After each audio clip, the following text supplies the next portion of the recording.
third page, I get a bit scared Yeah. for a 1 hour shebang. And Hello, then hello.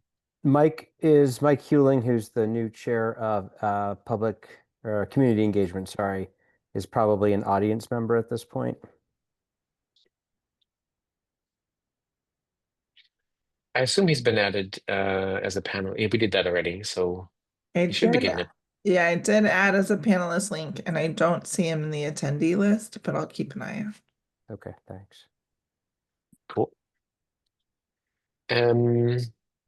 Quorum for this meeting, such as it is, would be now 6. 1, 2, 3, 4, 5, 6. Boom, let's go. All right. I'm going to call this meeting to order at 6:03. If the secretary will call the roll I very will. briefly. All right. Commissioner Barrio, Here. Commissioner Holden, Here. Commissioner Trindade DeRamo, Present. Commissioner Harris, Here. Commissioner Fay is here, Commissioner Sycamore, Commissioner Kenzik, Commissioner Lemon Strauss, and who did I miss? The non-commissioners. No, I thought maybe I didn't raise my finger for Oh. myself. Chair Brandt Here. and Chair Hewling. Okay, not here yet, Nearly. but I know And who's Commissioner trying. Hanrahan, you missed. Oh, Commissioner Hanrahan, that is who I missed. Commissioner We just got Hanrahan. off the phone with each other, so he's around and he knows this meeting is going on, so he'll be here shortly, I'm sure. Okay, perfect. Okay. All right, so sorry, with 6 of 11, we have quorum. Fabulous. I will repeat this every time somebody joins the meeting so they don't miss it. But our meeting next week will be hybrid, and the in-person component is not, repeat, not at the HFA building anymore.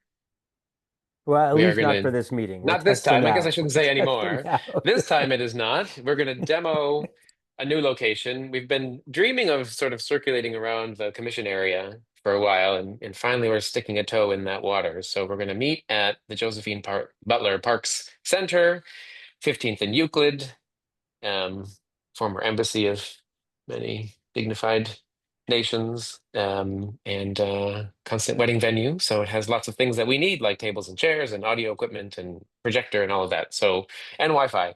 So hopefully it'll be a happy new home, and we can sort of rotate around a couple different venues once we've tested them out. So in-person component will be there. Same time as always, 6:30. Matt and I will be doing setup there starting at 5, a bit early just to make sure in case we run into any unexpected roadblocks. We'll be on hand. Karen, I did ask about the parking situation. I did not get a response, so I will take a note to ask again just to double check that for y'all. Otherwise, very excited. Any questions about our new temporary home? Karen, I'll bring my green ANC parking pass. So you can use that if you'd like to, but there should be parking behind the building. Cool. Or a time limit. Okay. No, there is not, but don't tell Karen Lee because she's gonna have a fit if we. She explicitly told us right away that this I is have a not time licensed to limit. that this is not licensed to have meetings go longer. But at least we're not going to inconvenience the staff and whatever, like we do sometimes read all the time at HFA. So no, there's not a limit, but we are not going to go until 10:30. Shan't allow it.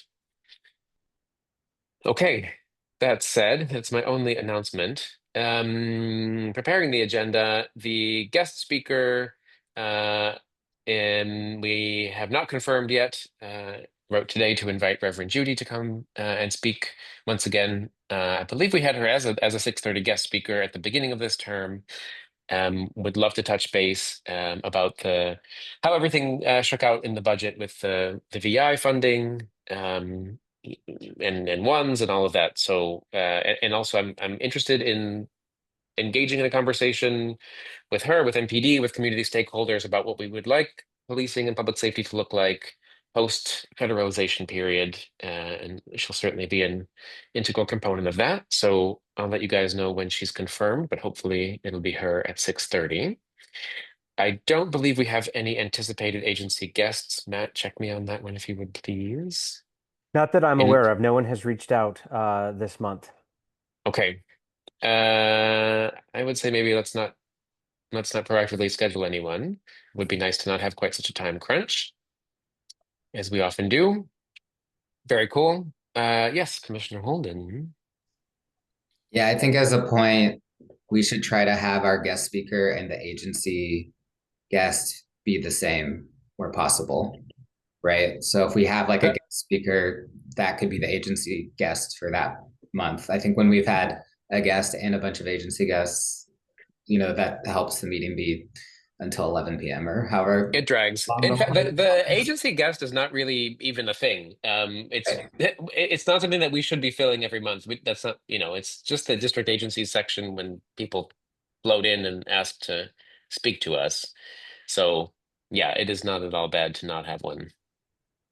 Cool. I will say, and Commissioner Holden, I agree 100% with your comment and your desire for efficiency, which I share. I will say that a lot of our agency guests have done a really good job of sticking to their like 3 to 4 minutes of updates. The horror story that still kind of like, haunts me is the day that we had both the council member and the deputy mayor talking about competing budget priorities. And that day like went forever and we ended up having to roll half of our agenda to the next meeting. But I think where we've got, folks who are just coming in, giving an update and keeping it brief, I always like having anyway, the perspective of them coming. Agree. Yeah. That was the night we really learned to use the timer, or we learned what the price is of not using the timer. We've learned, we've grown. Next thing on the agenda is the late operations. I'm going to delay that until Commissioner Hanrahan jumps on. Um, let's talk really quickly about the permanent streetery program. Commissioner Holden, I'm just going to hot potato this to you. We did have a bit of an exchange earlier today. For background, Commissions 1D and 1E have passed resolutions asking DDOT to build some kind of extension mechanism for restaurants that want to maintain their streeteries under the new permanent regulations, but don't feel like they've had time to make the physical upgrades or whatever. I think it's squeezing Mount Pleasant is what we're hearing quite a bit because a lot of those businesses do want to maintain their streeteries. Um, I don't know, like I mentioned to a couple of you earlier, I don't know if a lot of our businesses along U Street that have streeteries are going to keep them. A lot of them are pretty crappy looking, and I'm pretty sure they're just going to have them removed. But like I mentioned, I think like Maydan has really invested in theirs. I don't know who else I mentioned before. Lulu's, those places I imagine would be interested in normalizing them or regularizing them. Lulu's might have to lose them for the The 11. bike lane, I guess. Yeah, Sure. I'm not sure if it would work. But So I guess my question is, do we think is it worth our reaching out to them to see how many of them are affected by this? Do they feel like they're in a time crunch? I Or since oh we haven't sorry. heard them squeak, we just let it go? Go, go, yeah. One of you fight for it. I'm trying to be compliant, which is very difficult for me. Two things. One, I think I did speak with Paul Carlson about Lulu's, Matthew, and I'll follow up with you offline on that. But I don't think that one's going to be a particular issue. The thought that I guess I'm wrestling with is I like the idea of folks who need a little bit of time, like who are actively using their streeteries, who need a little bit of time to have a little bit more time. And I like the pressure of those who are not using their streeteries to essentially have to take it down. I don't know how we bifurcate that.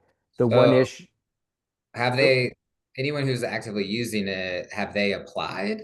Like it's like I think there's a pretty easy switch here is if they've applied to be part of the new program, but they're having trouble getting a new streetery built or their current streetery removed and the new streetery set up, or they don't know exactly how they're going to do that yet, but they've applied to be in the program, then like that's like the mechanism for extensions. right? Yeah, and the only other thing I wanted to layer on that is that some of the folks that I spoke with were concerned that DOB has now released new standards where they are wanting to count the seats in the streetery toward their bathroom requirements. And essentially, like for, folks that had built 2 bathrooms, they're looking at, if I keep my streetery, I may have to figure out how I build a third bathroom, which is impossible. And so, I think there's just there's another layer on this in addition to DDOT, which is DOB is coming in and weighing in. And I do think that one happened very recently. So I do like the idea of having some kind of mechanism that says folks who are actively engaged in, using it and renewing it and trying to comply, but may need a little extra time. And the folks who are definitely not using it, and I know that Commissioner Barrio has a long list of the folks who are kind of our problems. I think that should be a mechanism to, push them to come down and to clean up those areas. But anyway, that's my 2 cents. So, okay, so let me return to the question then. Do we think it's worth pinging these folks? I mean, it's a small set, right? How many streeteries are there in 1B? Looks like maybe 12 or 15 licenses were issued, and I know a couple of those never had or don't have. Is it worth our sending a message to them to see how they're feeling about it, or do we want to just, if they approach us, then we can take an action? I mean, I think if we're actually going to ask for any sort of extension, the only time to do it is this meeting. Because all the Right. regs happen, like by the end of November, they're supposed to be removed, right? Correct. So really the only time for us to ask for any sort of leniency or extension is this meeting. Right. So that would mean, I mean, we certainly have time. We can ask Raisa to help. We have that business owner list that we've been using on the ED committee for the roundtables, and reach out to the people who are on that DDOT map and just see if they say anything, between now and Sunday, Monday, and you can take it to transport committee if there's an issue. Happy to do that, unless we're just feeling like, I don't know, the the timelines are on, the burdens are on them, and they would raise it to us if they felt they needed something. So the resolution we do have, the draft resolution we do have is was spearheaded by committee member Karen Gall. And it's specifically about removal of non-compliant streeteries. She wanted to do the exact opposite of what we're talking about now and basically like remove all streeteries yesterday.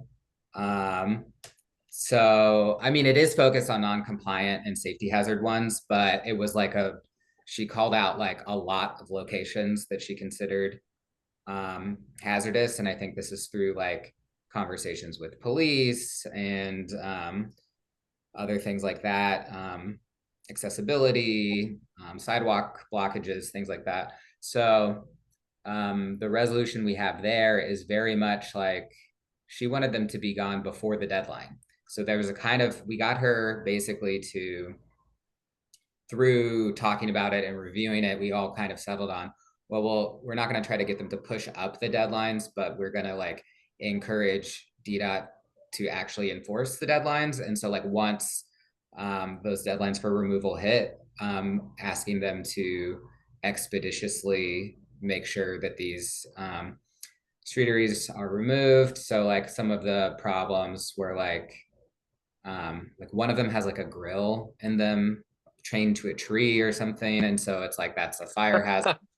Or there's like making So, it I mean, that's great, and I think we're all going to be in support of that. Definitely, there's some of them are a mess. Why don't we go ahead and ask Raisa to do that outreach, and let's just see what comes back in the next 3 or 4 days, and we can put our heads together. I think it's a good exercise anyway, just to hop into the business owner's inboxes. Hi, the ANC is curious what your experience is with this thing. It'll be good data collection for us to see who's planning to keep their streetery. And then if there is a streetery that's not compliant and they're not, working with DPW to work on the removal, maybe we'll have opened a channel of communication and we can kind of lean on them that way and say, hey, removal is coming around next week. Are you ready for it? We noticed your streetery hasn't been dismantled or whatever, right? Maybe it's useful for that purpose as well. Does that seem a fair way to proceed?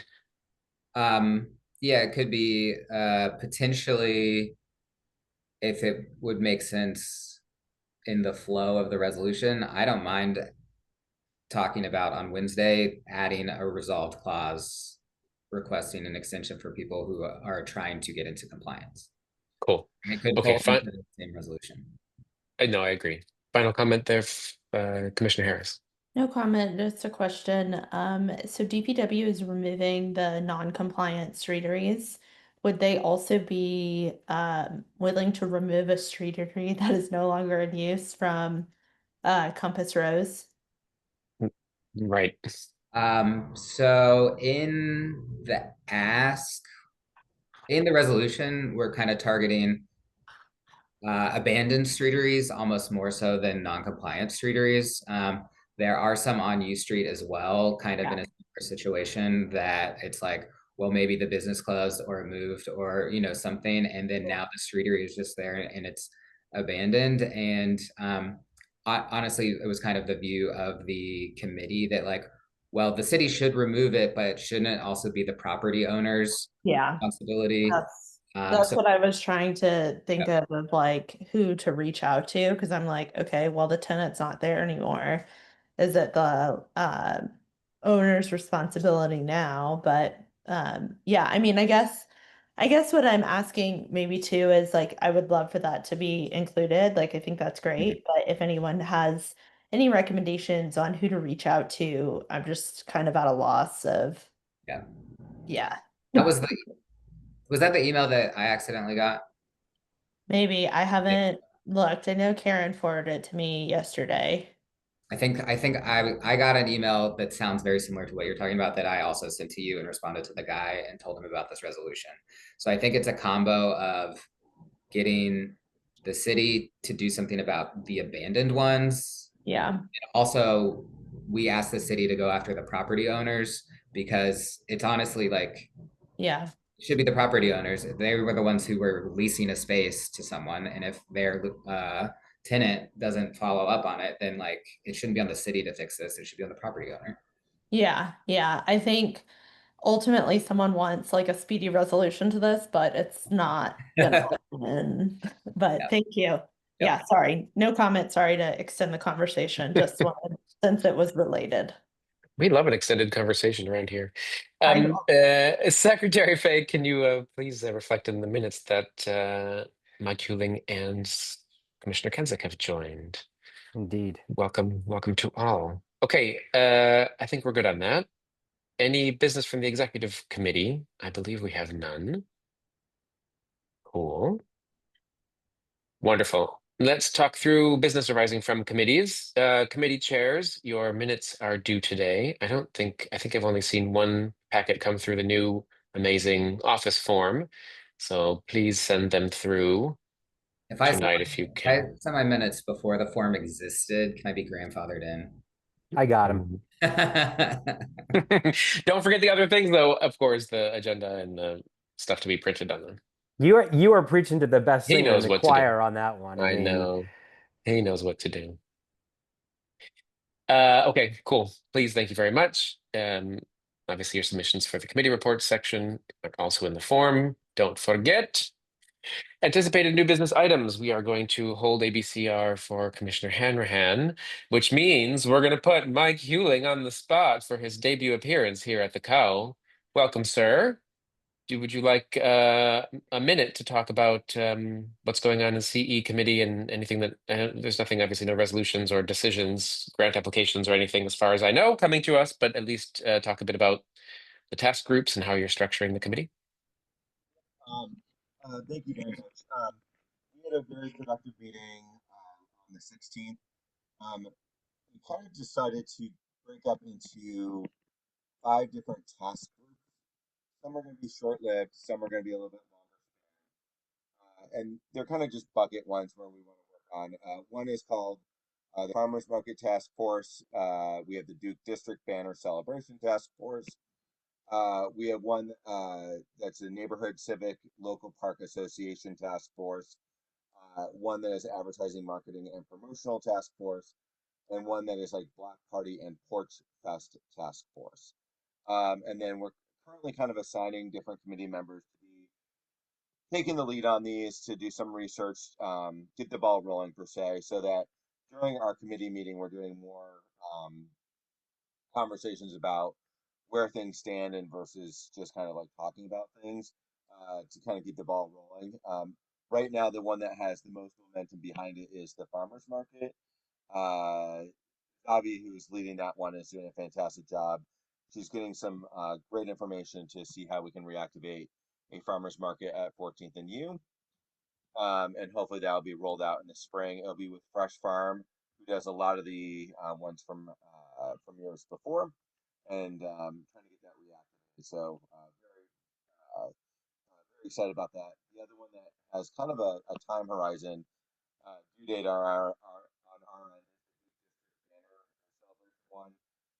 We need to reach out to the economic development team and also coordinate kind of behind that, see when that's going to happen so that we can do a celebration along U Street for that, for kind of the releasing of the banners per se. The other ones, like the promotion and advertising ones, these are more admin. It's basically seeing ways that we can data capture information from constituents in terms of if they like to be part of the ANC, if they want to be part of a committee, ways that we can add things to the website that might enhance those opportunities. And then the other one is to create a database of who the local neighborhood associations are, civic associations, local organizations, so that we have kind of a rolling base of that. So if we need to reach out or if we want to start going to meetings every 6 months or just kind of share our minutes with them. And the last one, I'll probably take the lead on, just because I think I have the most experience on, is the Block Party and Porch Fest committee, basically creating a toolkit for different civic associations, SMDs out there that want to host a block party so that they know kind of the do's and don'ts of it, and also kind of lessons learned, what resources exist. Also, we want to streamline how the ANC may want to financially support these so that there's a little bit of consistency around it. But provide that toolkit along with financial support and then also with operational support with a ongoing committee on that. And that's anywhere from a formal block party to like a more easy porch fest where if like a block wants to get together and kind of meet their neighbors, kind of a meet and greet, can be something a little bit more low key than an actual block party. So we're trying to formalize that.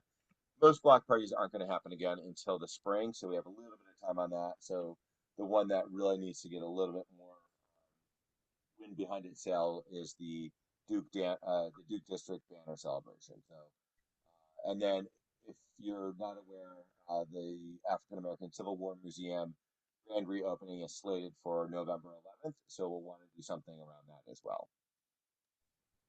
That's it. Okay, wonderful. The Duke District and the museum stuff, you and I and Commissioner Fay maybe should have a quick conversation about in the next few days. It'd be nice to align expectations and hopes and dreams. And then just a quick note, which you already know, the grant stuff, absolutely love standardizing, developing a toolkit. Please keep in mind to update the webpage as much as possible. We did do a refresh of that about a month or a month and a half ago, just to remove some older language. But there's still a lot we could put on there, just very standard stuff that we end up telling everybody individually in emails when they're planning an event. And it'd be nice to have, just put more of that up there for them to see. It feels like we're reinventing the wheel kind of every time we go through that. So it'd be nice to avoid that. Thank you very much. Thank you for your leadership on the committee. Much appreciated. Commissioner Fay, you have a bid update. Yeah, it's probably a little bit less of an update in terms of saying the bid folks are continuing to work away at engagement. They're at a point right now where they're fleshing out more of the details. They need to engage the local community. I'm working with them to get back on the phone, hopefully this week or next. But I would say at this point we have lost at least a month to a month and a half of time. And so partly my update was to say it's still kind of out there in the works. it's still a priority. I suspect, although they have not said as much, that things have slowed down a little bit because of the economic pressure that a lot of our U Street businesses were under during the federal takeover month. And so I think they wisely kind of held back on having a lot of very aggressive conversations about what's next and just let people kind of hunker down and focus on getting through those 30 days.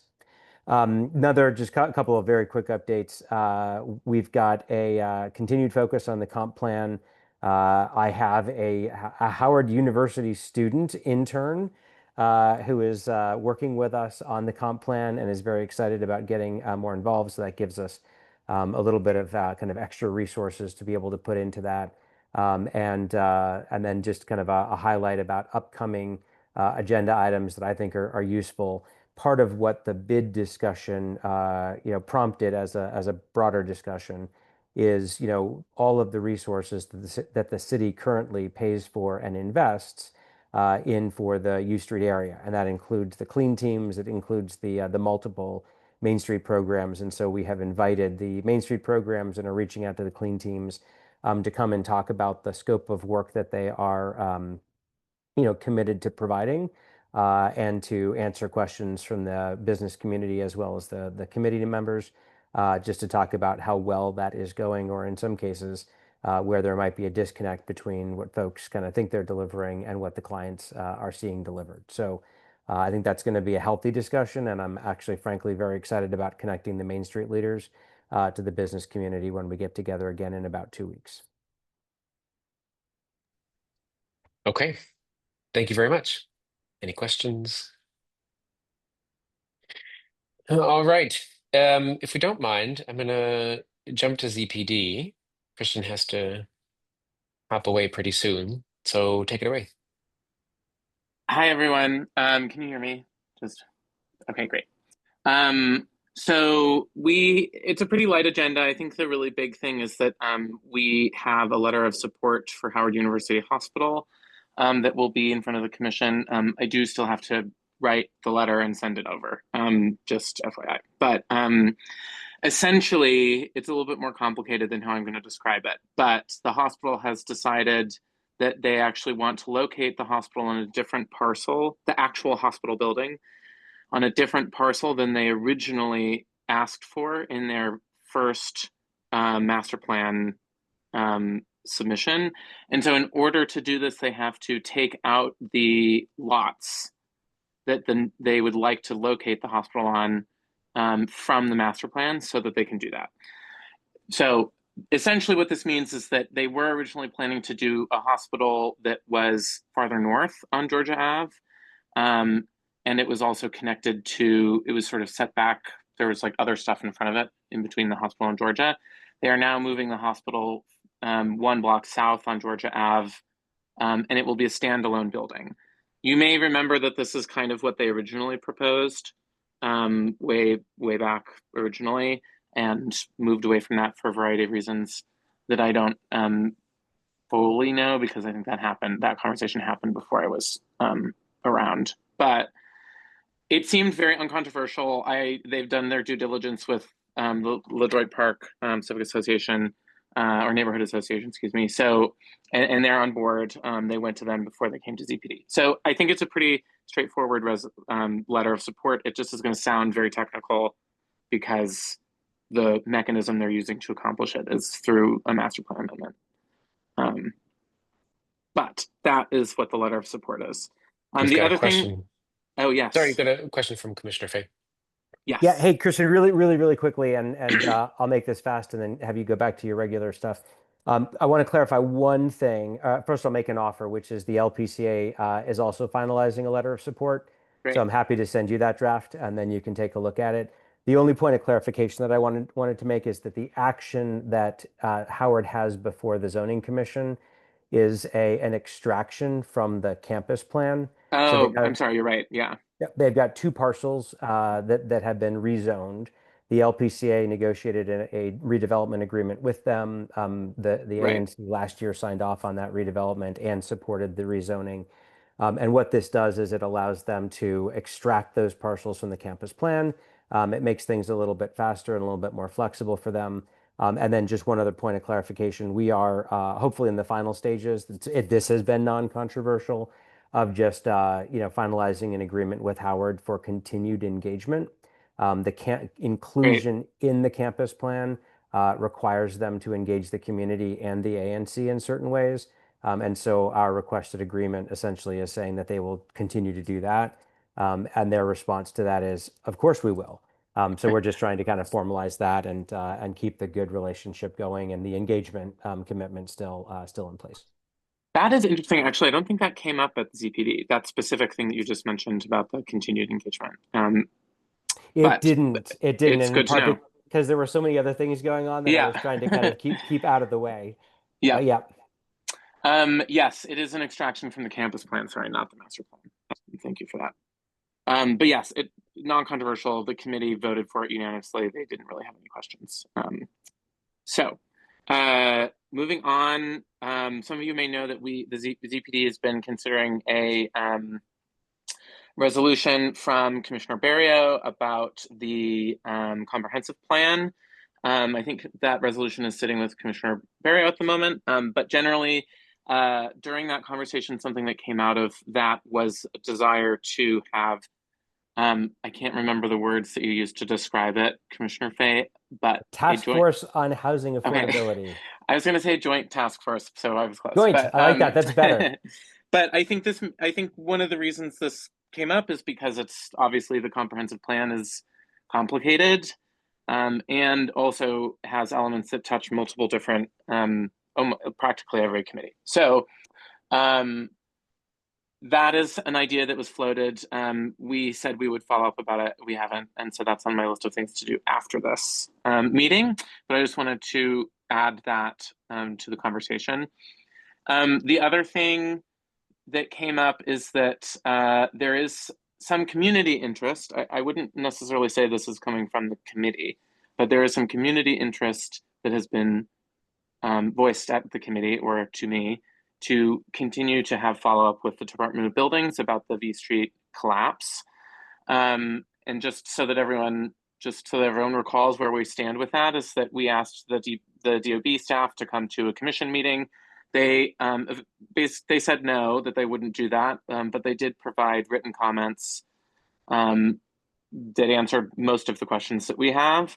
I do think that it is probably prudent, considering our past history their past history with this project, to regularly ask for follow-up. And I think it would, in my opinion, I think it would be great if that follow-up could happen at an ANC full commission meeting and not necessarily at the ZPD. My feeling about this is that it's a little frustrating that they have kind of said no to coming to the commission meeting. That doesn't seem like something that it seems problematic that they might sort of continuously say no to that, considering that this is an elected body of the district. So we have to sort of I think I don't have any reason to think that they're not doing what they said they would. And so I think something that would be helpful is just asking them to come provide an update on the status of it, and what's going on with the parcel, and if where they are in the implementation of some of the changes they stated that they would be doing. Do you think why don't we do this? Why don't we start, just if you and I can meet maybe and go through their written responses? Yeah. Just to kind of get a sense of, as a project tracker, how many open items are we still waiting for a response or an actual on the ground resolution, and then decide. I mean, I'm happy to invite them. We can slot them in for November, and hopefully they'll agree. I'd also like to reach out to the council member's office and see if there's any kind of oversight happening at the council level. But I think that was the other thing I was going to add, Chair, is that we should reach out to the council member's office. I think I was looking at it earlier today. I think they have either provided the answers for or said they would not respond to all of the things that we asked them about. I think the question really is that whether or not we want to continue to sort of follow up with them about the things they said they wouldn't do. They said for instance, they said they would not amend the official report. I think I feel relatively ambivalent about whether or not they amend the official report, but I do think symbolically it is important for them to document the changes that they've made. But I think most importantly, I want there to continue to be an open line of communication so that we don't get to a point where there isn't. I would like for there to be an open line of communication so that we can just like be mutually assured of our communication with each other, I guess is what I'm saying. Sure. And I mean, there are longer term goals that we've expressed, right? Like some Yes, there are. process reforms that, presumably are like months to years, whatever, to implement. Maybe not Right. years, but There are. Okay. All right. So- Why don't we do that? Why don't we sit down and maybe we can just step through what the report Yeah. card looks like, more or less. Happy And to if do that. November seems to be reasonable time frame to expect something to have happened since their last Yeah. slate of responses, then we can go for that. Great. Cool. Thank you for staying on that. In fact, I know we just got another email about it from Concerned Citizen today. Indeed. Yes, Commissioner Kensick. Real quick, I didn't know if anyone forwarded to Chair Brandt the information the ONAC sent out the other day in regards to zoning and some knowledge about it. That might be something I could do it after the call if he hasn't received it yet. I don't think I have received that, so that would be great, actually. If you could forward it, that'd be nice. Thanks. I think that's the one, Francois, we were talking about. You were interested in attending that session. I think it came out yesterday. Oh, was it the housing, the DHCD? It's not the listening session, it's the There's two big text amendments that Yeah. zoning has been Right. circulating. And they're big deals. I know you guys have looked at them Yeah. in your committee, but I think it'd be good for you to attend these Yeah, meetings. if they're the two text amendments that we looked at, the committee felt very positively about them both. So, but yeah, Okay, please do forward if one of you has it open thanks. easy at hand. Thank you very much. Thanks, Alan, for bringing that up. Let's hop back over to Francois. You want to talk about Public Safety Committee and the community policing item, which is very much on our minds. Yeah, so public safety has been busy, what with the takeover of our police department and the deployment of the National Guard. But we are focusing on a few different things right now. One is, like Miguel mentioned, community policing.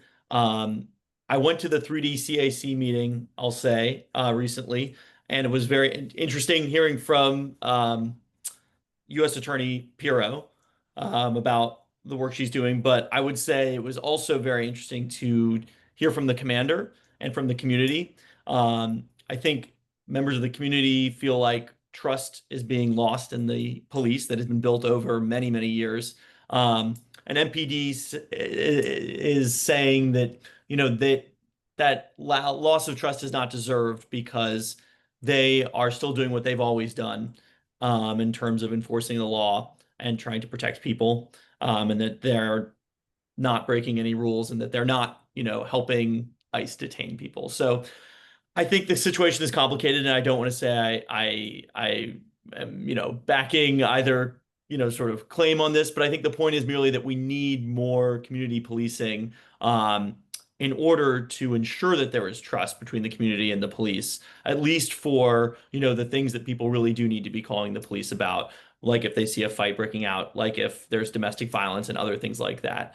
This is especially important, I think, in the U Street area during nightlife hours because, oftentimes we only see police in their cars. We don't see them actually walking on the street. People don't know the names of the officers in their area. And so, this is something the commander's aware of, that he's been trying to promote, but that he says is difficult. It requires a culture change. It requires getting younger officers out there who might be shy or, not really incentivized to do this. So this is something we are thinking really hard about. And I think it is really important because, I don't think we want MPD to just be flashing lights and cars driving by. I think we want it to be officers on the street whose faces we can see, unlike the masked agents. I think we need that contrast of MPD officers whose faces and names we know, rather than masked agents who are just sort of pulling people off the street. So I think, now more than ever, this community policing is important.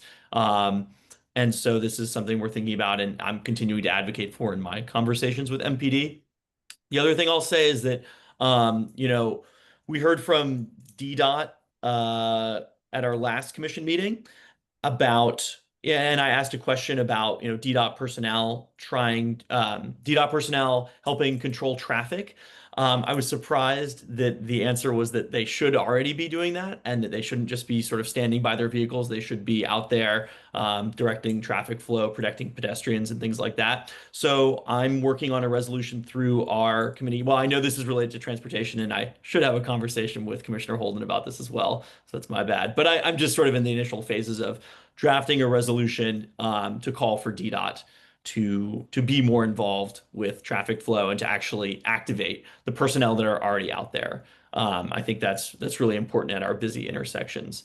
And then the final thing is we're examining a resolution related to expanding late night hype events, which are basically a partnership between MPD and DPR to hold late night events at recreation centers to engage youth. So it's sort of like a fair atmosphere. I haven't been to an event myself, but they happen this summer, one in every ward, like, at one point in the summer. And so I think that we need more programming to engage youth and give them alternatives to hanging out on U Street and getting into trouble, as can happen. And as we've seen happening a lot, as there's been large gatherings of youth in the area.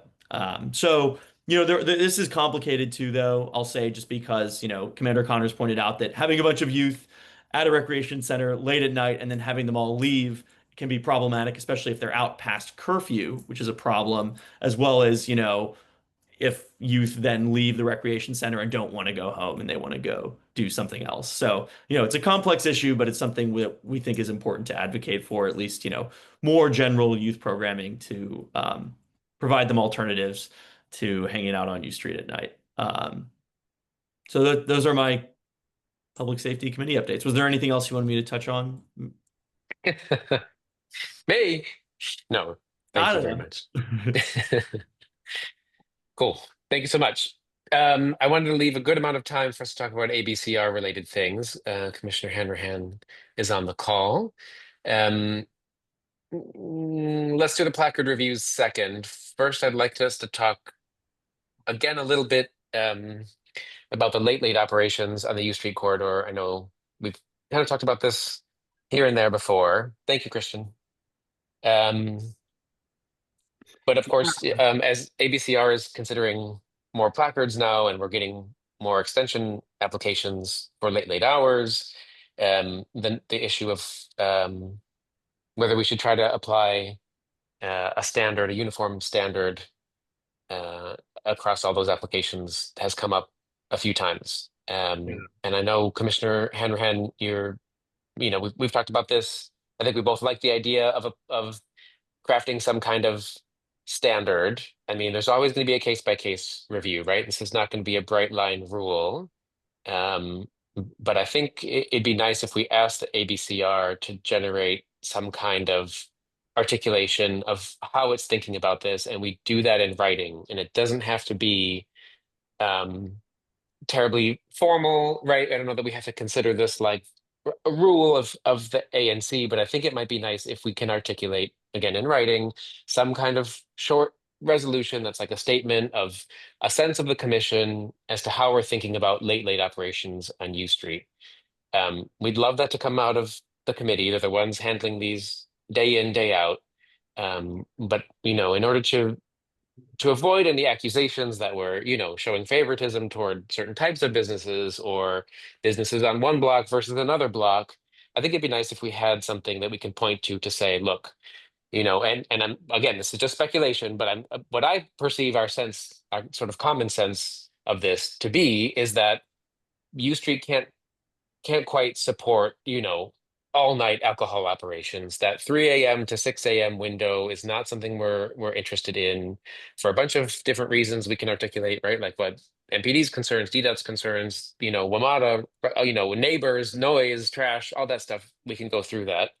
And so, our general understanding is that that's not appropriate given the infrastructure, but that there could be, some justifiable exceptions for that. For example, a theater, long-standing Lincoln Theater, Howard Theater can probably, have an exception because they have breakdown operations going on late into the night. Okay, that's something the committee would recognize as defensible.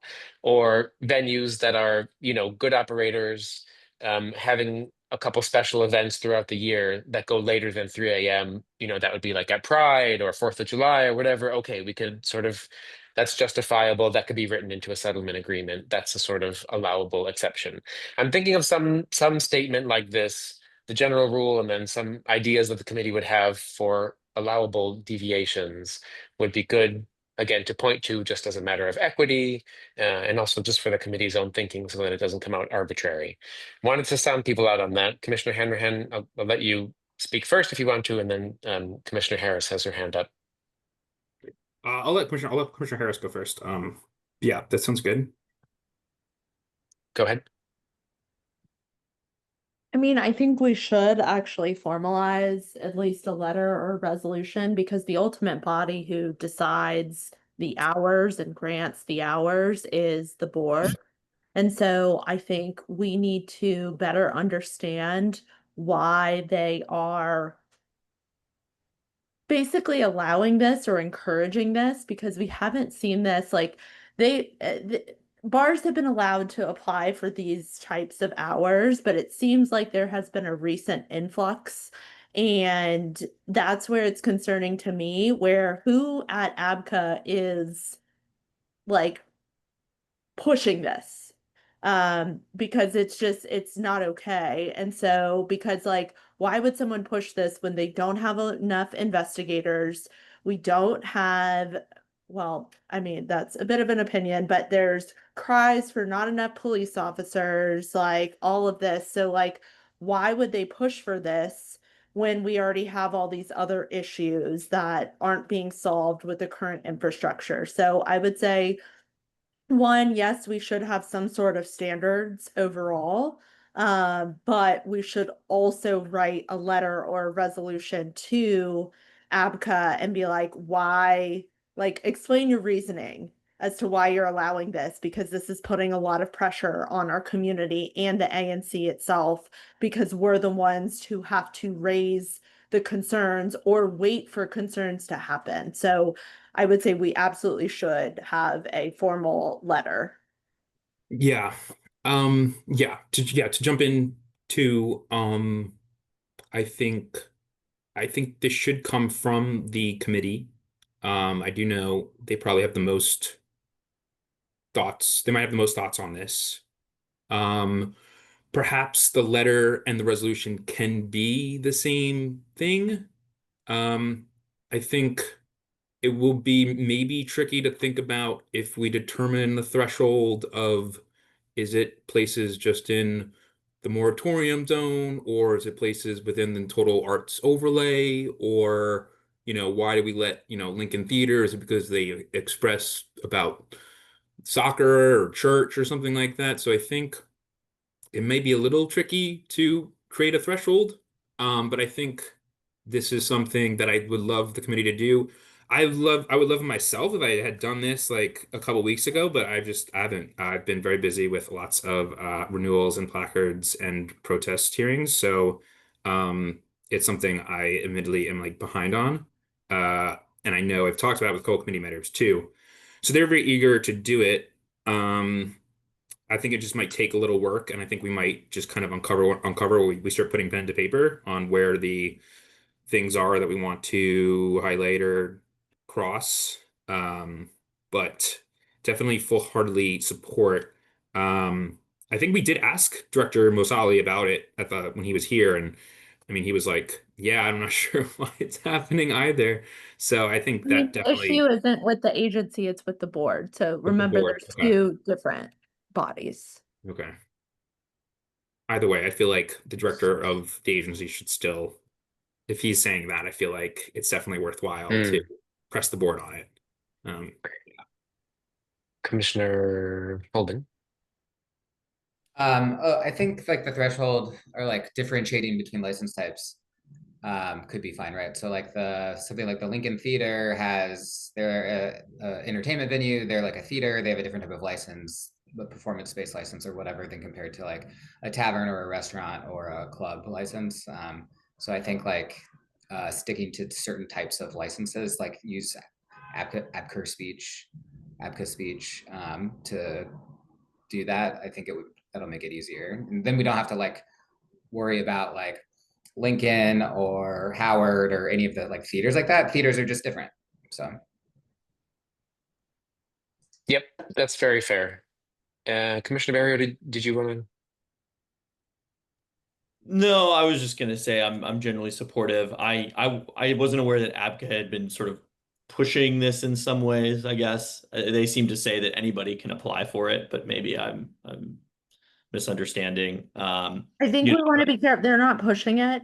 know, It mhm. just it feels like that as someone who has served on the commission for many years, Yeah, no. I haven't come across this. So I Yeah, that's yeah. speculation. So don't No, no, no. I mean, it's it's only interesting. speculation. Yeah, it's interesting that there's something happening and it's just like nobody wants this except for the businesses. So yeah, yeah.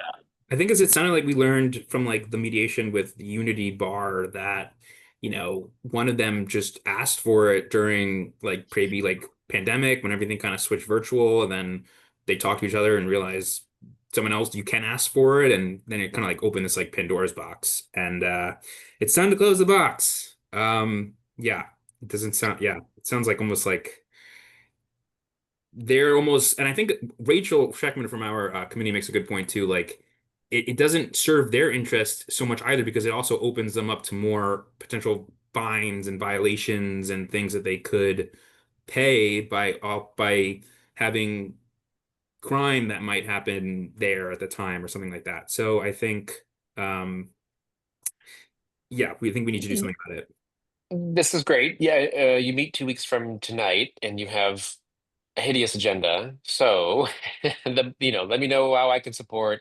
Happy to help you draft language if you want. I mean, I don't think you should go to committee just with like a blank page and a question mark. So, let me know how to be useful to you, and I'm sure Matt and Francois and others will have input, maybe, and Sable, of course, in terms of how exactly to structure that. But and please don't feel like it has to be a 2 or 3 page resolution with all these whereas clauses about the history of the district. Like, really, it can be a short thing that make it legible so that we can point to it when if businesses complain that they don't feel like there's a fair standard or whatever. So keep it simple. Okay, sounds good. That said, let's pivot over to placard review. Stephen, did you want me to pull up the notes? If that's Sure, yeah, helpful. or even the committee tracker sheet. Maybe I can even pull that up. So luckily, Secretary Fay saved us and noticed that half the placards are have a date where we can review them. We could vote at them for the next commission meeting because their protest date is like 11/10 or something like that. So we were able to kind of delay some of them to the next meeting, which would make that one harder. But we didn't have like really like a full quorum, or we actually technically had quorum, but we didn't have like we only had 2 people show up. So not enough folks there. There was unfortunately a conflicting meeting, and I had travel plans. But yeah, let me just share here. Oh, you have the notes here. Okay. Yeah. Actually, let me even share the tracking sheet. Honestly, this might be better because we have some of the dates here.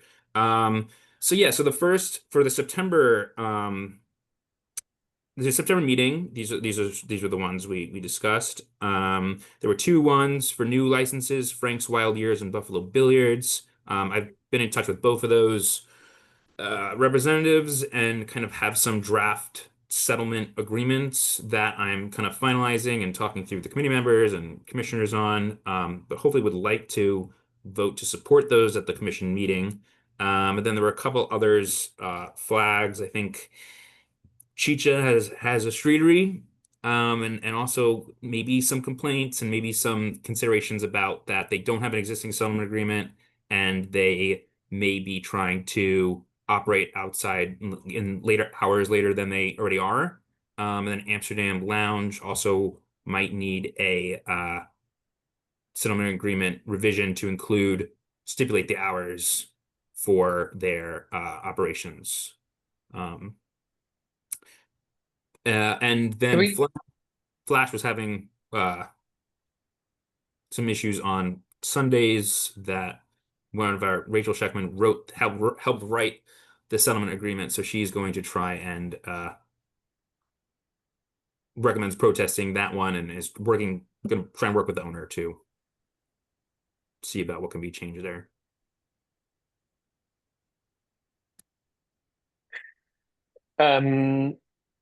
let's talk about late really quickly. We know that Amsterdam currently has late hours. They're not the only ones. Bunker too, yes. Bunker's another one. I did email Bunker. They haven't gotten back to me. Mhm. Have anyone Sure, been to Bunker Bunker? has late night hours. Sorry. Are you sure Bunker has late night hours? On their placard, They're till yes. 9. They're till 9 a.m. Oh, you know what? They requested these. Hold on, let me see. It's like special night things. Their placard's actually kind of confusing. There's like they resent out something. I have it in my email about their specific hours. I think they actually requested this last year, and then I think they like explained to me via email. I don't know if it was last year, sorry. Might have been 2 years ago, but I know that I saw Francois, I saw your message about like police having issues, but like I don't know. I'm not like yeah, at 9 a.m. I'm not super opposed only because there's no like I guess this is where we need standards. There's no like housing around. They're literally underneath of a subway. Like like I struggle with this because it's like, okay, like I don't like I'd probably live the closest to Bunker out of everybody. And yeah, I don't hear them. I hear other ones. So We got the new one up here. They sent this over. Correction. yeah, I think with what's it called? With Amsterdam, it's hard because like there are like houses that like abut. There is Mm. residential that abut them. As where Bunker, it's like Oh, they're really? corner of Bunker. 14th and U. There's no like the Louis, I guess, but it's like across the street. And Bunker's underground. So I don't know. This is where it's hard. This is where Mm. standards could be helpful. But yeah, I mean, Friday and Saturday also like it's not like they're requesting middle of the week, like late night hour. I mean, I guess Sunday, 4 a.m. But like wasn't there like a bar that requested like Yeah. well, I guess, I don't mind. I mean, we can reach out. I can reach out to them and be like, hey, why? Like, but they are cutting off service at 3 a.m., right? Yeah. Yeah. I mean, yeah, if we can, So I wonder if it's just like cleanup and like No, prep for the I next day. I think it's like more people just doing other things besides alcohol and just kind of hanging out. Hanging out. But I've been there once, but yeah, from what I hear, it's yeah, it's a they have fun there. They have a lot of fun. do we think it's staying open? I haven't been aware of it staying open past 3. Yeah, I would imagine they would like, I don't know. I can email them and ask. I haven't encountered any issues with them. Again, they're underground. So Yeah. So let's take that as a note. Actually, Stephen, if you can jot it down. okay. Like Matthew had said, there should be consideration in this resolution for different license types, which is smart.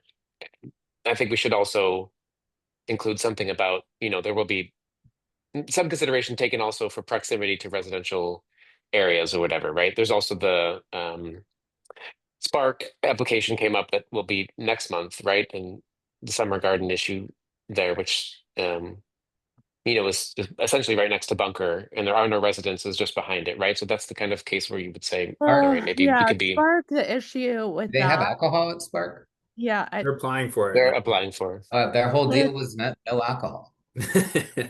Yeah, with with I guess that's Spark, not. with Spark, there is an issue with residential. I used to live in a unit that faced because it was Marvin, like long time ago. So there were issues with noise, but like if they're not having entertainment up there, like I don't think it really matters. Okay, let's pin that one. I guess. Yeah. Okay. Anyway, for Bunker, the point stands, right? Like if it doesn't abut a residential space, maybe we could be a little more lenient with the late night stuff. Yeah, Um, also with like explanation from them as to like, hey, why are you trying right. to 9 a.m.? Dave, well, do you have a better contact for Zach or somebody on the team there? Because that Bunker. I gotta just Steven had. see. I gotta see who someone emailed me before, so I'll just look in my inbox. Okay, just a bump because Steven had written to the contact app or whatever. So who knows how often that's monitored. Yeah. Okay. Yeah. Okay, so Steven, what are we looking at in terms of protests? Protest Amsterdam and Chicha. Amsterdam, Chicha. Hopefully, ideally in my world, Amsterdam and Chicha. And defer to committee member Rachel on Flash and Secretary Fay if they can finesse a amended settlement agreement. Great. If not, might have to protest Flash. But hopefully Frank's Wild Years and what was the new one? Buffalo Billiards to vote to support a settlement agreement with them. Frank's Wild Years is actually pretty close to residences, but they actually agreed to an hour reduction in their summer garden, which was nice. The guy was really nice. Yeah, they Cool. operate Snappies. Also, Snappies. I'm not in favor of a protest with them. They literally have 35 max capacity inside. Yeah. 15 people for the summer garden. And they weren't seeking entertainment on the summer garden. So it's great that they're willing to do a reduction. But like honestly, like they have such a small venue that like it's gotta be some rip-roaring people to make that much noise. So I mean, this group of 9 makes noise, so 15 could be a.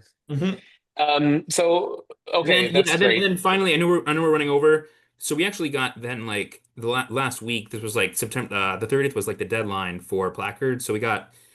I know Karen knows too. We got maybe like another 15 or so placards. I mean, we haven't even kind of added them to this list yet. But just want to say like defer to each commissioner about their kind of areas for specific complaints. So I've reached out to Aaron. I don't know if Aaron's still on the call. But if anything's about Medina or American Ice, as like disabled as like listening disabled, it's like, yeah, if she says no protest, then yay, no protest. So if Aaron says no protest, then yay, no protest. So I think it I would mean, be sadly, helpful to if it would be helpful if everyone could just quickly look that over, and I'll try to resend that out or just kind of reflag on email with the tracking sheet once it gets updated, and we can just provide if you can have any comments, that'd be great. Yeah. For next week, that would be sadly we've just lost Sable, but we could check in with her. St. James. Flash we've talked about. Capo. Capo is Francois. Cinco Tacos, I think, is not an issue. Salazar, that's Sable. And Yeah, but they have Voodoo a pretty extensive is essay. Sable. Okay, good. And then there's one in Allen's district, which is Blair. Blair. Yeah. Allen, I don't know if you have anything I've had to no add. issues with no issues with Flair whatsoever. Cool. Okay, I think that feels good for the placard review. The only thing, I mean, just the conversation about Bunker puts a fine point on the late hours conversation from before. If we're gonna say, oh, Bunker's great, they're in the basement and no one's nearby, we need to articulate that in the resolution that we're putting together as our sort of statement of policy. Also, sound travels through all kinds of substances, so big vibrations, even in a bunker can radiate outward. So, but it sounds like from Sable that there haven't been complaints about them even when they do go late. So, yeah. Okay, very cool. Alan, go ahead. Elephant in the room. Thirst. What's up? Oh, Going on record. Great. Let's just take a second. I don't want us to hang over too long, and I want to get to Rice real quick. Sure. But Thirst, as we We talked about in skipped email, transportation. Just want to point that out. we have a transportation committee. Uh, Oh shoot! How did I do that? Sorry, it's because I'm not looking at my agenda. Well, we're gonna be here till 9. no, ABC Thirst. all the There's time. not much to say about Thirst. Oh God, Matthew, I'm so sorry. I didn't realize I did that. This is coming up. Other than what we talked Let's about talk in the offline. Thirst is coming up. Yeah, I mean, Alan, I've reached out to them. I suggested they hire a sound engineer. That was a recommendation Okay. from John Gugamos from Flash. I All haven't right. heard back from Sean. Well, I will I tell you also this. I've been actually going there a couple times during the week, going in the back, going inside, and seriously, when they're not upstairs, there's no issues, there's no complaints. I mean, the music is not that bad even inside the club. It's really just when it's upstairs. That's the only thing. So, in the last 2 weeks, I've been there at least 2 or 3 times. So I'm trying to show good faith, and being there and actually listening, talking to management when I'm there. So. Again, I think that they're trying. This has been a never-ending story. But anyway, let's get on to transportation. I'm sorry. Thank you. Yeah, we can connect on the side on what we think an essay might look like. We'll have to have a little brainstorming session. Thanks, Without further Commissioner. ado, Commissioner Holden, with my apologies. Yep. So we already talked about the streeteries. The other item is 11th Street bike lane. We haven't gotten a notice of intent yet, but we kind of want to get the committee's thoughts about the 11th Street bike lane update that they presented earlier in the summer in front of DDOT. The main thing is we want them to build it and stop dilly-dallying. And even though the committee is not 100% enthusiastic about the removal of the protection, we don't want that to hold up construction. It's been like 5 years of this and we just want it to be done. So there's more in the resolution specifically, but that's kind of like the main ask, is we want DDOT to move more quickly in doing these things. Another item is a letter of support for the banners being proposed by the African American Civil War Museum, linking the museum to Howard, kind of like a history trail. It's a simple letter of support. Banners on streetlight poles. They've like deconflicted which poles they're applying for compared to like the Duke District banners. So that should hopefully be not a big deal. Commissioner Fay. When we talked with the African American Civil War Memorial folks about their plan, I thought they were doing signage. Like I thought they were doing street Banners. level signage. It's banners on Now, streetlight poles. now they're doing banners. Yeah. And I think it'd so, be go ahead. That's true. I also had that impression. And I think it might work better if it were signs, and I don't really understand why they're not doing it. Probably cheaper is my guess. Wait, sorry, say that again. Permanent signage built into the sidewalk or wherever would be more expensive than banners. So it's saving money for them. That's why got it. Got it. So sorry, I don't want to push this too hard. My last question, I promise. I thought it was about like you were going to read history as you went through this pathway, So the Civil idea War to civil rights. So the idea is the banners will have QR codes on them, and they're each linked to a different story along the way. It would have like interactive content that you could like look up on your phone, but the banners are just having like an image, maybe like a name or something.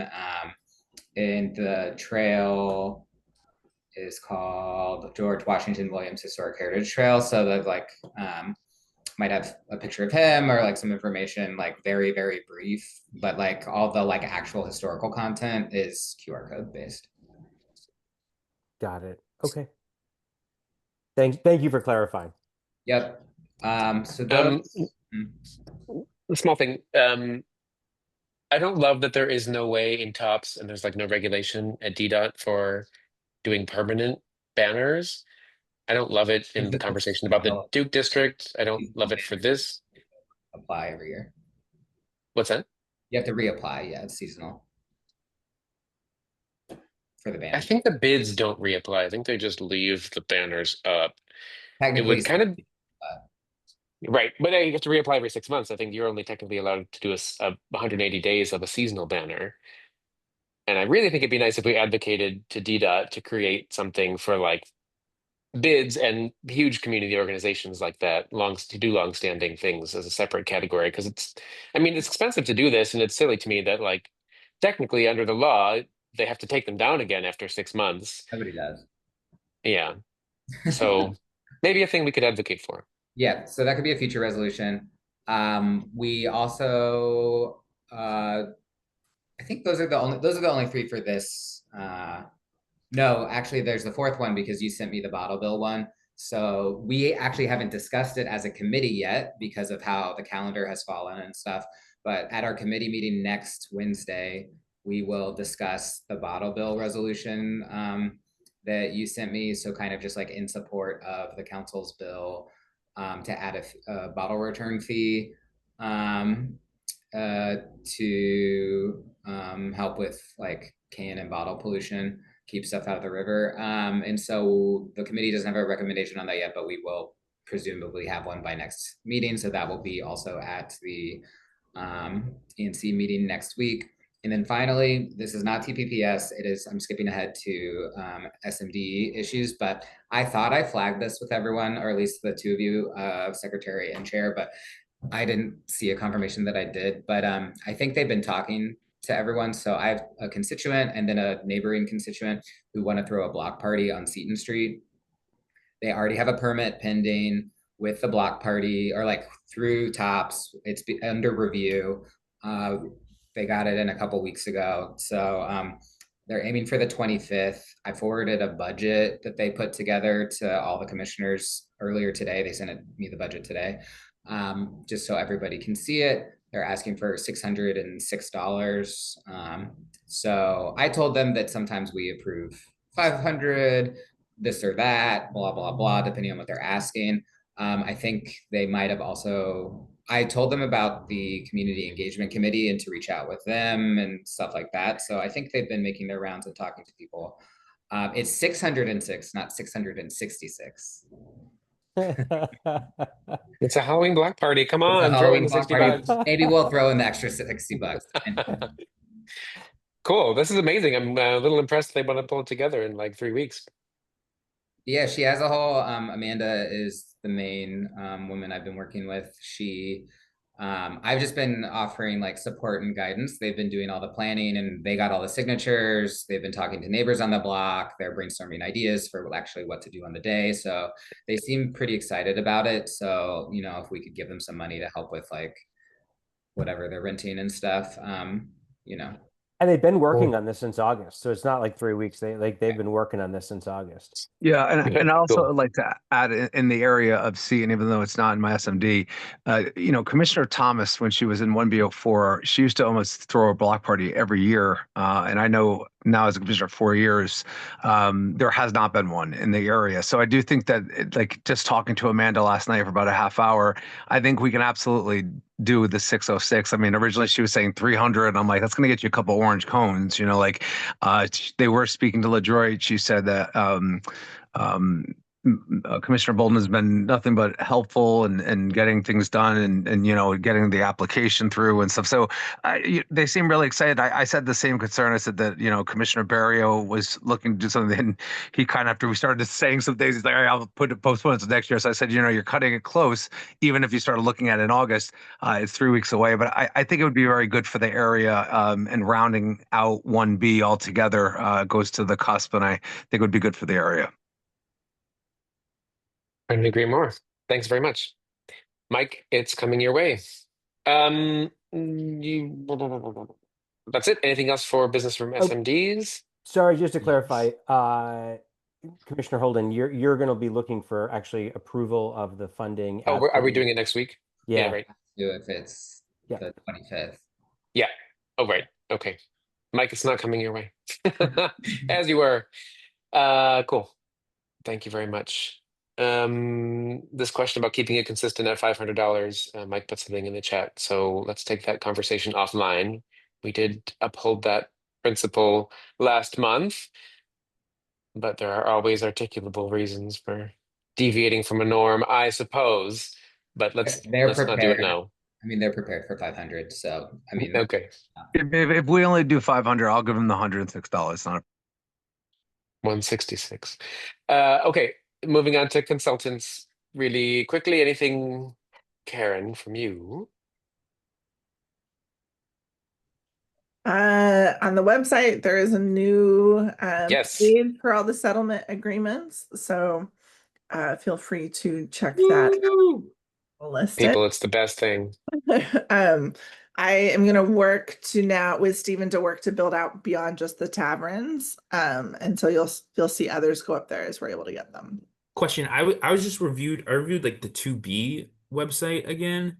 Mhm. They actually they say like settlement agreements and moratoria. Do you think they just have their settlement agreements for for areas in their moratoria, or do they have everything? They might have everything too. I guess I saw like Faux House, and I was like, I don't think we're gonna have a settlement agreement for Faux House. Like, I just don't know.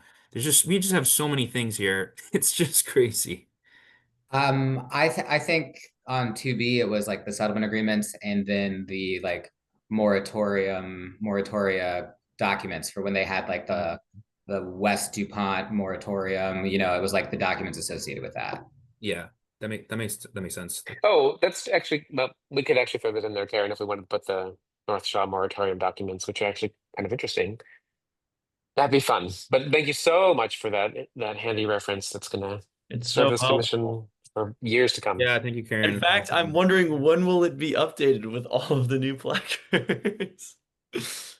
Well, the placards not necessarily aren't linked on there. They're linked on the tracker. So the Yeah. tracker will be updated in theory tonight or tomorrow. There's 18 of them. No. Let's divide and conquer, Karen. They just all, I'm like looking through my inbox right Yeah. now. They all came in at the same time. So I pushed to get the website done last night versus all of those done. That's next on my list.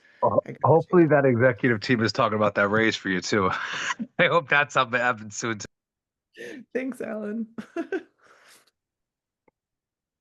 Cool, thank you. And Raisa, the final word. Hello, it's me talking about the newsletter again. We would love your inputs for this weekend. You know, this meeting is a little bit later in the month, kind of, and so we're going to try to push it out really as quick as we can. That would be really great if you could send me any events that you're going to, anything you want to highlight. Community resources are also a box that we've been including, so I'll take any of those. The other thing you'll see is online, Miguel figured out how to do little dots for different types of events. And so we're going to be trying to highlight community events that either like we're sponsoring or kind of rise to the occasion of needing to, or like us wanting to highlight on our website.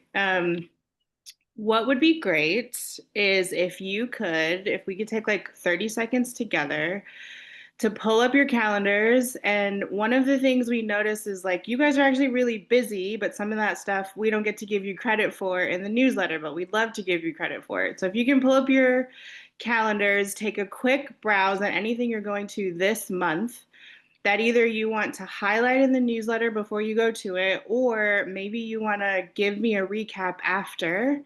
If we could take 30 seconds together to look at that, that'd be great. The other thing you can be looking for when you're doing this scan is, as you know, we're recruiting for a few of the committees. And so if you're going to something and need some language to help us recruit for the committees, if you're doing a presentation of some kind, if you're saying a hello, if you're giving out opportunities, it'd be great if you could also mention the 3 committees that we are trying to recruit for. We can send you language if that's helpful, but that's the other thing to scan for. in your calendars. What are you going to that you could offer some language at? Everyone do their 30-second scan. I could Okay, say that's that all I have then. one of the reasons I was actually late was I testified for the whole new bottle bill that NATO is pushing through, but we'll know more as the final vote comes through. Good. Yeah. I did put the Casey Lewis Park event on the calendar on the website. I think I flagged it for you as well, right? So that's Yep. next Monday. Yep. I think we'll have 2 cleanup days in Malcolm X Park this week. Those are on the calendar. I'll confirm and get that to you. The Ward 1 housing listening session I put on the calendar. I flagged that for you. That one I know for sure. Got it.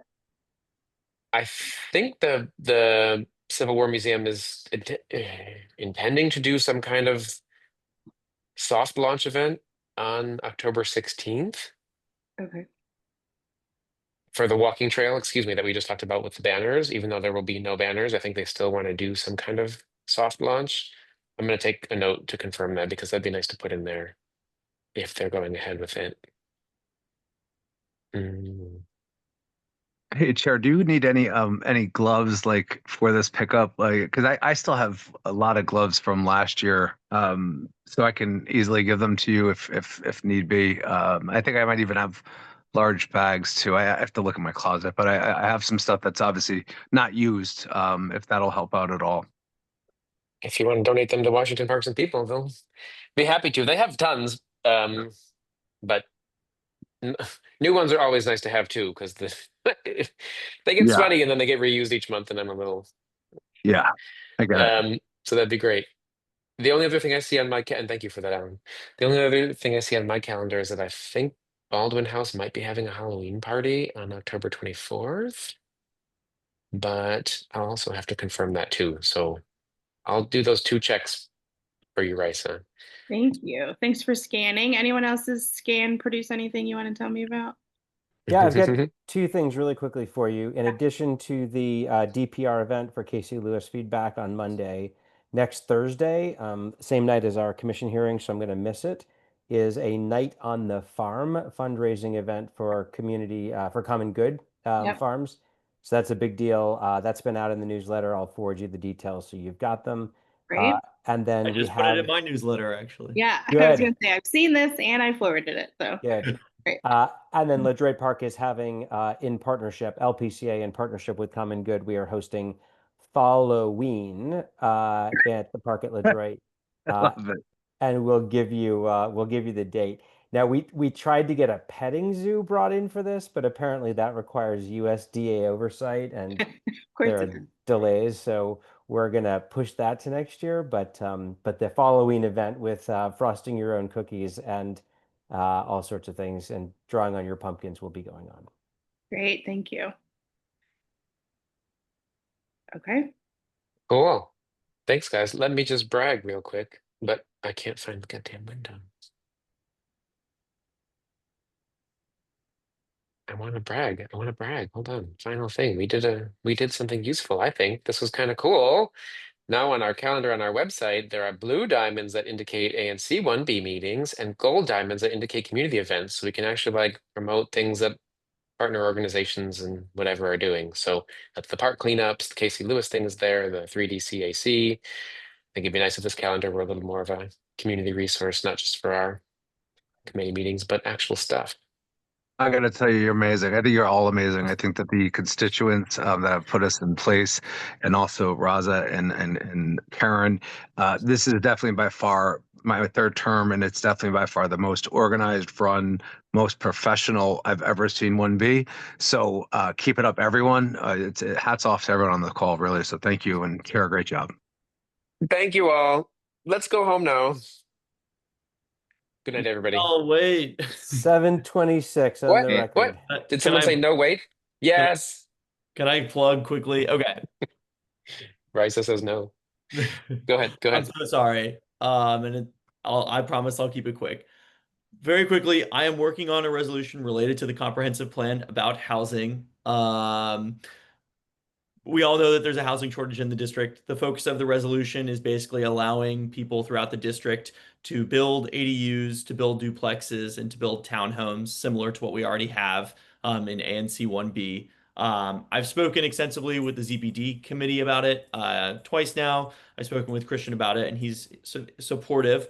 I'm hoping to go to the Economic Development Committee this month at some point to get some feedback from them as well. I still need to speak more with Commissioner Fay about that, so I'm hoping to do that soon. But I did want to put this resolution on everyone's radar because I am hoping to get it passed. I'm hoping to, we're hoping to influence the Office of Planning in terms of the comprehensive plan, as well as, this is a resolution that will require really a coalition of other commissions to sign on to it in order to have a real impact. And so, it's important, I think, for us to pass this resolution so that we can then, speak with commissions throughout the district, which is my hope, to try to make this a reality. So, putting that on everybody's radar, you'll be hearing more about it, and I will definitely reach out to everyone or reach out to everybody who wants to answer any questions you have about the resolution. I am more than happy to talk about it, and I will definitely follow up with you, Matt, about trying to get onto the agenda for economic development. Sounds good. And I'm going to just All note right. for the record that in the minutes it says we tried to adjourn at 7:26. And then I shouted stop, but it was quick. Someone's I foot stayed in the true to my doorway. I word. like that. I stayed true to my word. Cool. Good night, guys. Bye. Night.